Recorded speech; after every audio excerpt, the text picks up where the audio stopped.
सबसे पहले तो राजस्थान में हाई कोर्ट का जो वर्जन आया है, जो टिप्पणी आई है आरपीएससी को लेकर, वो अपने आप में बहुत कुछ कहानी बयां करती है। आरपीएससी वो संस्था है जहां से प्रदेश का नौजवानों का भविष्य तय होता है एक तरह से। और लंबे समय से मैं खुद भी कहता आया हूं और लोग भी कहते हैं कि आरपीएससी का जो गठन है, जो चयन प्रक्रिया है, जो कार्यप्रणाली है, जो जवाबदेही है, जो पारदर्शिता है, वो पूरी तरह कॉम्प्रोमाइज़ हो चुकी है। अब जब हाईकोर्ट खुद ये कह रहा है कि आरपीएससी गूंगी बहरी बैठी है, तो मुझे लगता है कि सरकार के पास अब कोई कारण बचा नहीं है, कोई एक्सक्यूज़ बचा नहीं है कि वो मूल चूक परिवर्तन करे। मैं पहले भी कह चुका था कि नौजवानों का भरोसा अगर आरपीएससी के काम करने के तरीके से उठ जाएगा, अगर लोगों का विश्वास ख़त्म हो जाएगा, चाहे वो चयन प्रक्रिया है, चाहे वो इंटरव्यूज़ हैं, चाहे वो एग्ज़ाम्स कंडक्ट करने का जो प्रोसेस है, अगर वो सब पे नौजवान लोग विश्वास करना बंद कर देंगे, तो हमारे देश और प्रदेश के लिए बहुत दुर्भाग्यपूर्ण घटना होगी। मैंने पहले कहा था कि आरपीएससी में जो हुआ वो पूरा एक्सपोज हो चुका है, तो बिना समय ज़ाहिर करे उसमें मूल चूक परिवर्तन करना पड़ेगा। और बार बार ये कहना कि वो संवैधानिक संस्था है, उसमें परिवर्तन करना पॉसिबल नहीं है, ये महज एक बहानेबाजी है। 1 साल से ऊपर सरकार को हो गया और सरकार अगर चाहती तो बहुत कुछ परिवर्तन ला सकती थी, लेकिन महज चुनावी भाषणों में बातें बोलना और सत्ता में बैठने के बाद अपनी आंख बंद कर लेना इस बात को दिखाता है कि कोई अनावश्यक दबाव सरकार के ऊपर होगा। क्योंकि पुनर्गठन करने में, उसको रीऑर्गेनाइज करने में, उसमें कुछ चेंजेस लाने में या उनके वर्किंग को बदलने में सरकार बिना समय खोए काम कर सकती थी, लेकिन जानबूझ के इसको लटकाया गया। अब जब हाईकोर्ट ये बोल रहा है तो सरकार को मुझे लगता है बिना समय ज़ाहिर करे इमीडिएटली इसमें मूल चूक परिवर्तन करना पड़ेगा और करना चाहिए। सब चीज़ों में जो मेंबर सिलेक्ट होते हैं, कौन करता है, कैसे करता है, कोई मापदंड हो, कोई क्राइटेरिया हो। सिर्फ लोगों को संतुष्ट करने के लिए वर्ग, जाति, समाज और प्रांत के अलग अलग लोगों को ऑब्लाइज करने के लिए हम नियुक्तियां करेंगे तो वो गुणवत्ता में बहुत कॉम्प्रोमाइज़ हम लोग करते हैं।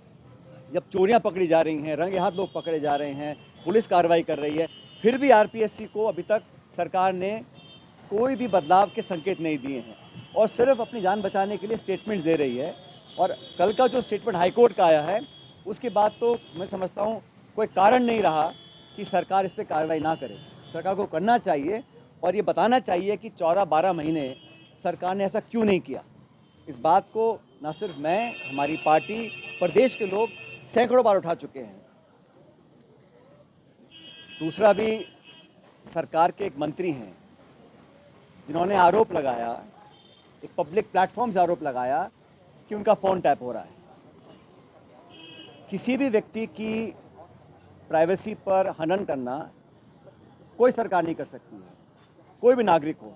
और जब वो नागरिक शपथ लिया हुआ सरकार का एक मंत्री हो और पब्लिक प्लेटफॉर्म से बोल रहे हों और सरकार कोई जवाब नहीं दे रही है, क्योंकि एक कलेक्टिव लीडरशिप होती है, सरकार का मंत्री सरकार का नुमाइंदा है, तो एक तरह से सरकार खुद बोल रही है और वो खुद कह रहे हैं कि मेरा फ़ोन टैप हुआ। उन पर उनका दल एक कार्रवाई करता है, वो उनका अंदरूनी मामला है। भारतीय जनता पार्टी का एक संगठन है, उस संगठन में वो किसको नोटिस देते हैं, क्या कार्रवाई करते हैं, ये उनका निजी मामला है, मैं उस पर नहीं जाना चाहता हूँ। लेकिन पब्लिक लाइफ में सरकार के एक मंत्री, जो आज भी मंत्री हैं, वो एक क्लेम करते हैं और कहते प्रमाण मेरे पास है, और सरकार कोई जवाब नहीं दे रही। सदन के अंदर सरकार को जवाब देना चाहिए।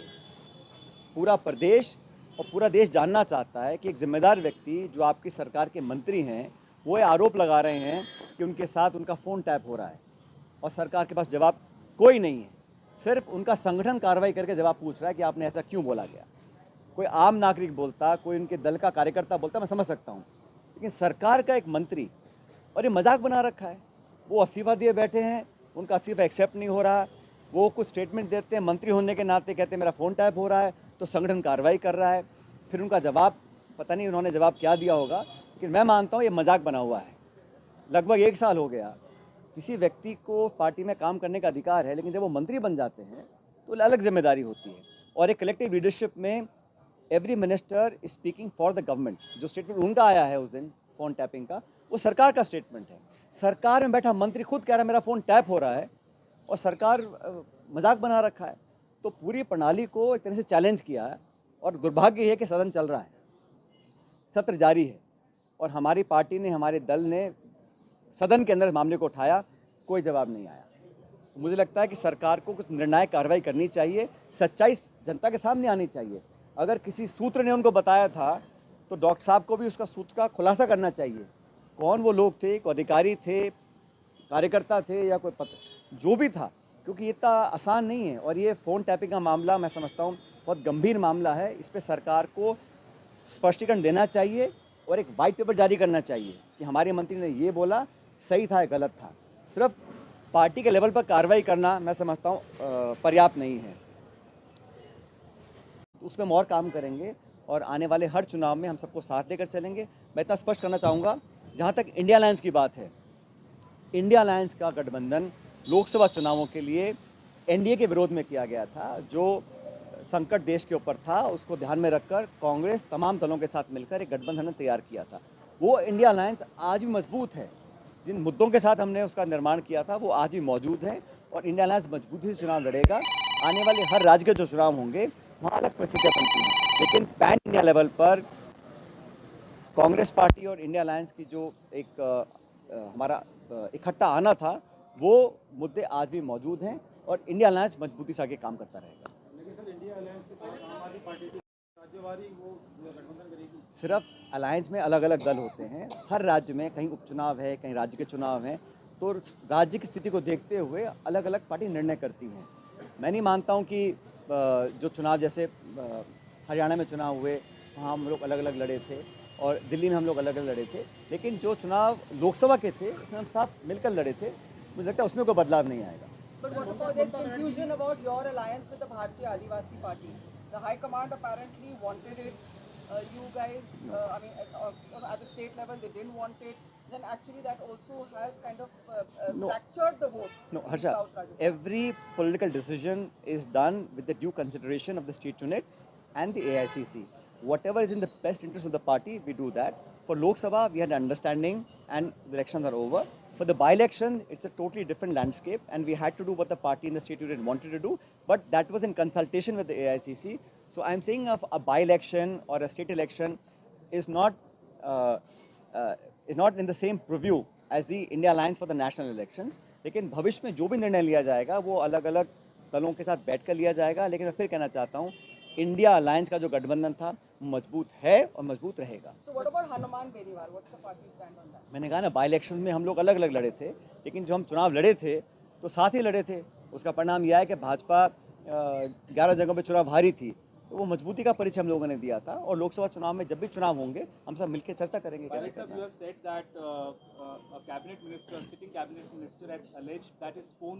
है।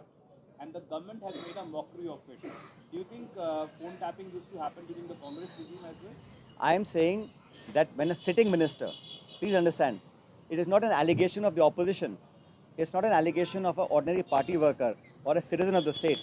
That itself is very severe and a very grave offence.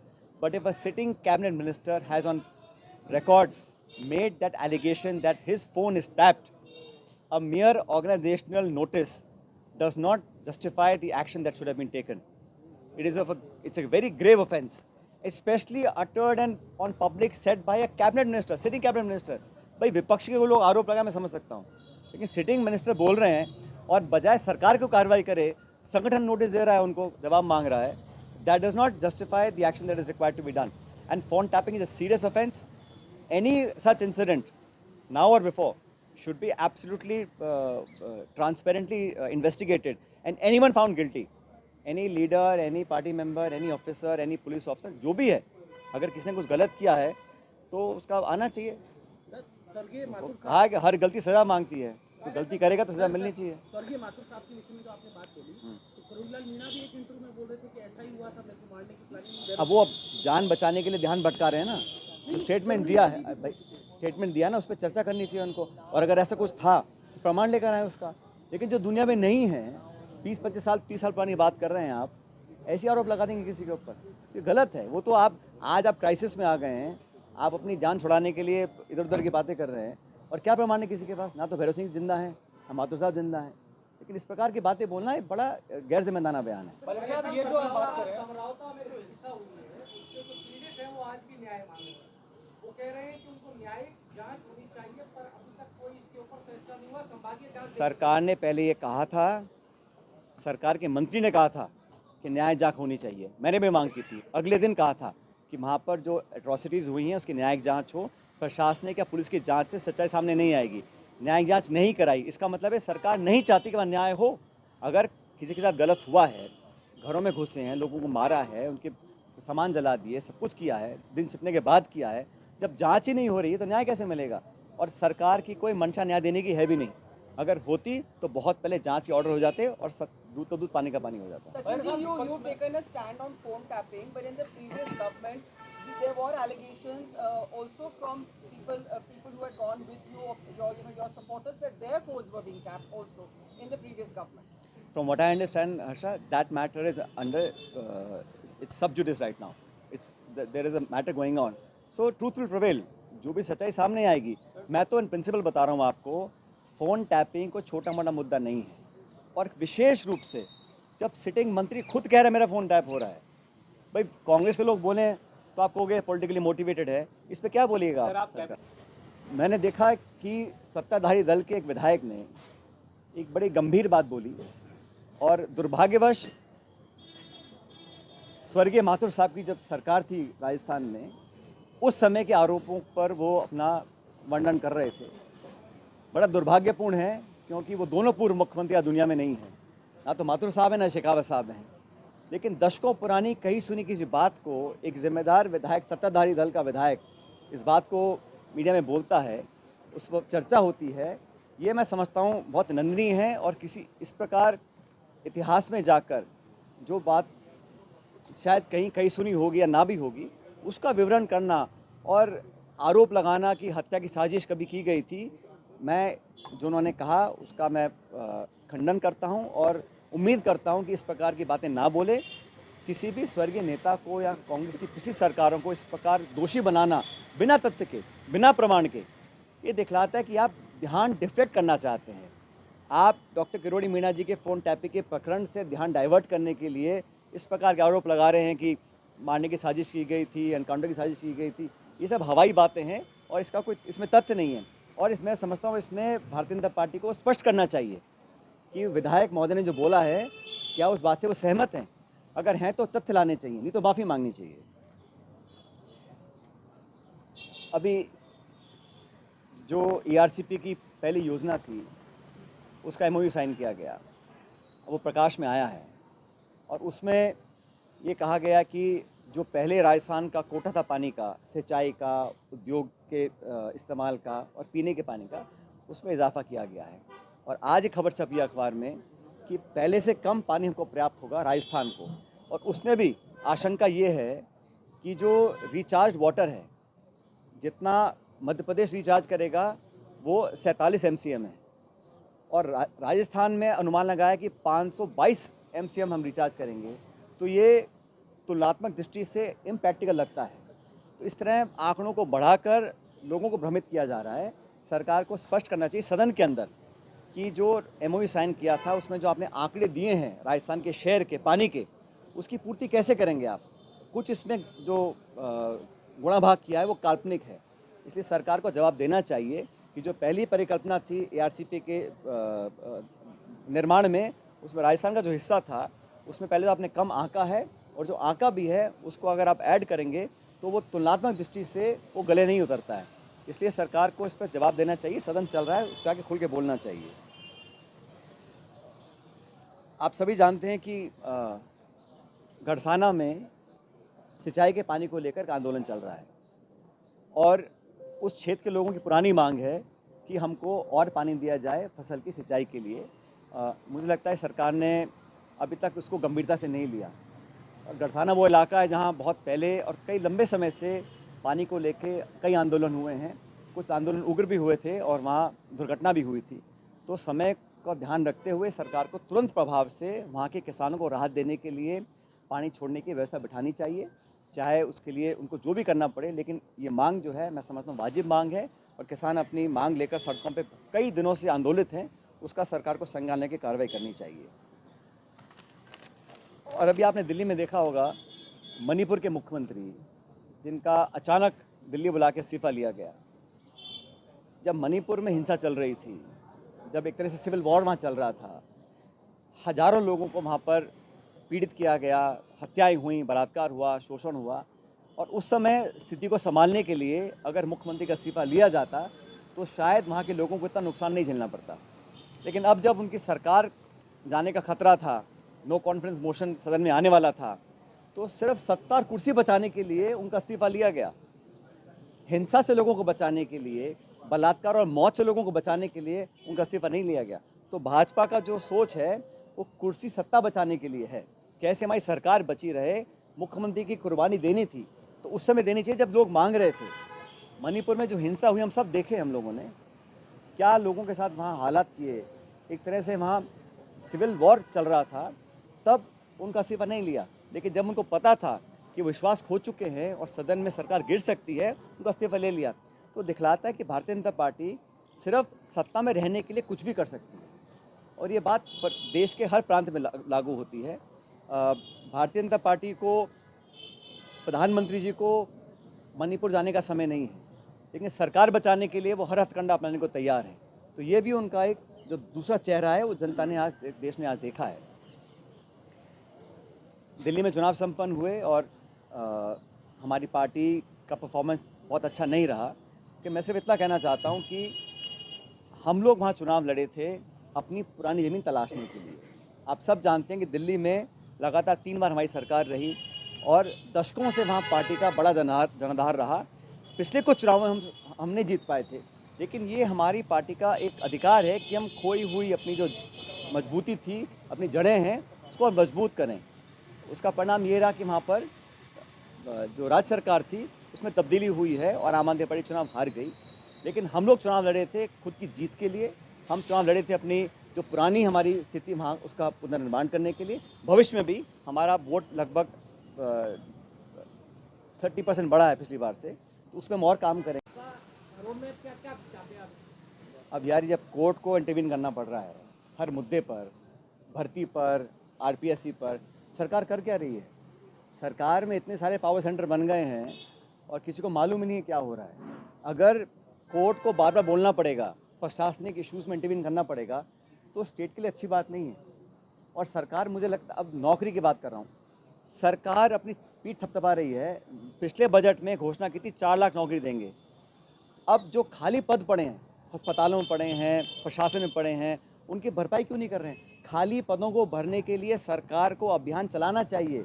On a war footing, government of Rajasthan should launch a drive to fill up vacancies. जो बैकलॉग है, जो पुरानी वैकेंसीज़ हैं, हजार वैकेंसीज पड़ी हैं, वो खाली पड़ी हैं, कोई कारण नहीं है। तो सरकार ने अब तक 1 साल 2 महीने हो गए हैं, बैकलॉग भरने के लिए, सरकारी नौकरियों के लिए कोई प्रभावी कदम नहीं उठाया है। सिर्फ आंकड़ों का खेल खेल रहे हैं, सदन में आके भाषण दे जाते हैं और धरातल पर कुछ हो नहीं रहा। इसलिए नौजवानों के भविष्य को सुरक्षित करने के लिए राजस्थान सरकार को तुरंत प्रभाव से अभियान चलाना चाहिए भर्तियां भरने का। इतनी सारी पोस्ट खाली पड़ी हैं, उसको भरने का कोई सरकार को कोई जहन में नहीं है।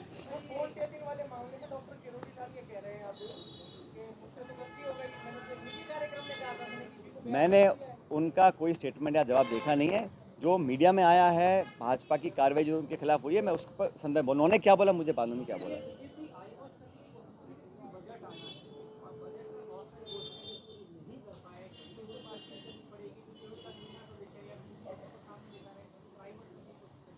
भाई सरकार की जिम्मेदारी है, सदन को चलाना सरकार की जिम्मेदारी है, गवर्नमेंट की जिम्मेदारी है सरकार को सदन को चलाना। अब सदन में आपके मंत्री आरोप लगा रहे हैं, आप जवाब नहीं दे पा रहे हैं। आप जो अब तक सदन चला है, मुझे लगता है सरकार गंभीर नहीं है, वो शायद चाहती चर्चा ही ना हो, वो सदन को चलाने के मूड में ही नहीं है। क्योंकि सदन चलाना हो, जैसे जिलों के भंग करने पर हम चर्चा मांगी, स्पीकर ने हाँ बोल दिया, फिर सरकार विरोध कर रही है, फिर उसमें लेन देन करते हैं, फिर हंगामा मचेगा। विपक्ष का काम है जवाब मांगना, चर्चा करना, और सरकार का काम है जवाब देना। अब जब जवाब देने को है नहीं, तो वो सूट करता है कि अब हंगामा करो, हम सदन नहीं चलाएंगे। लेकिन सरकार को चलाने की जिम्मेदारी सरकार की है। और मैं तो कहना चाहता हूँ सरकार को हर मोर्चे पर अपना स्पष्ट मत रखना चाहिए। और जो जहाँ तक जिलों की बात है, मैंने पहले भी कहा था, जिलों को अगर आपको ख़त्म करना आपका मन था तो आप एक मापदंड तय करते, जनसंख्या का, भूगोल का, प्रशासनिक मापदंड का, ताकि एक क्राइटेरिया बनता। मनमानी तरीके से आपने इनको संभाग ख़त्म कर दिया, जिला ख़त्म कर दिया और जवाब देने को तैयार नहीं है। अगर आप एक फ्रेमवर्क बनाएंगे, उस क्राइटेरिया के आधार पर आप जिलों को रखें या निरस्त करें, बात समझ में आती है। मनमानी तरीके से आप जिला शक्ल देख के हाँ या ना कर रहे हैं, ऐसे नहीं चलता है। तो सरकार को जवाब देना पड़ेगा।